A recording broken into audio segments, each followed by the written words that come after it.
Hello everyone. This short video will help you understand how to fill the gratuity valuation datasheet. The file has 6 tabs and I will briefly walk you through each one, highlighting what is important and where you need to be careful while entering the data. Let's begin with Step 1. Step 1 captures the basic company information.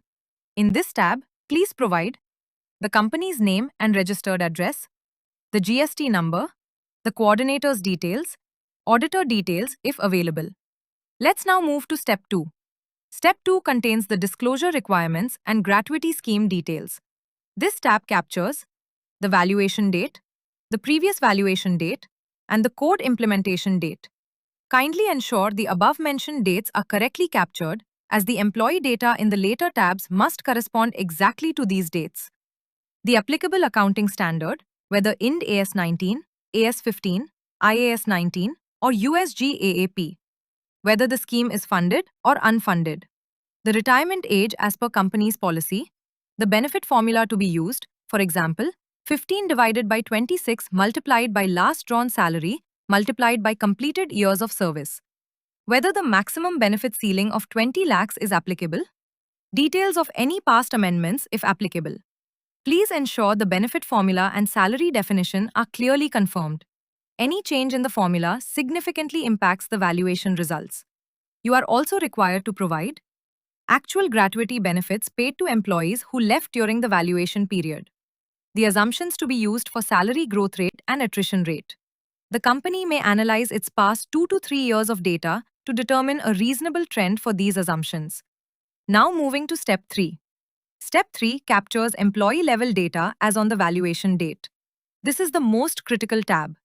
Please provide employee-level details as on the valuation date, including employee ID, date of birth, date of joining, category, split between permanent employees, fixed-term employees, and journalists.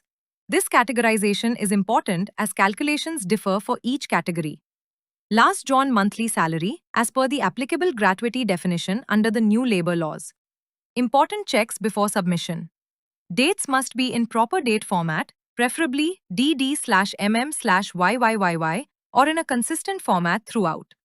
Salary must be monthly and must match the scheme definition. There should be no blank rows in between the data. Ensure there are no duplicate employee records. Accuracy in this tab ensures correct liability calculation. Now moving to Step 4. Step 4 captures employee data as on the implementation date of the Code on Social Security, 2020. This tab is required for March 2026, as the company must assess the impact under the new labor code which has been implemented during the financial year. Please note that the accounting disclosure requires us to calculate past service cost, hence, the data as on the code implementation date will be used to calculate the same. Please provide the following two: date of birth and date of joining, monthly gratuity salary before and after implementation, employee category, whether permanent, fixed-term, or journalist employees. This helps us compare liabilities before and after changes in wage definition, if applicable. If this is not applicable, please confirm the same. Now moving to Step 5. Step 5 captures employee data as on the previous valuation date.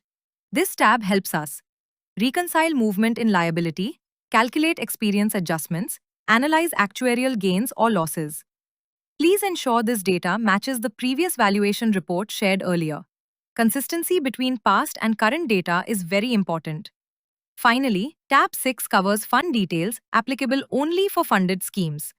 If the gratuity scheme is funded, please provide opening fair value of plan assets, employer contributions, benefits paid, interest or returns earned, closing fund balance. Please ensure these figures reconcile with the trust financial statements.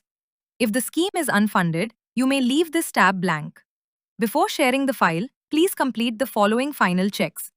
Ensure all dates are accurate. Confirm salary definition consistency.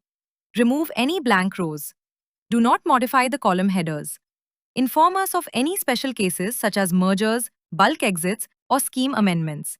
That's all for this tutorial.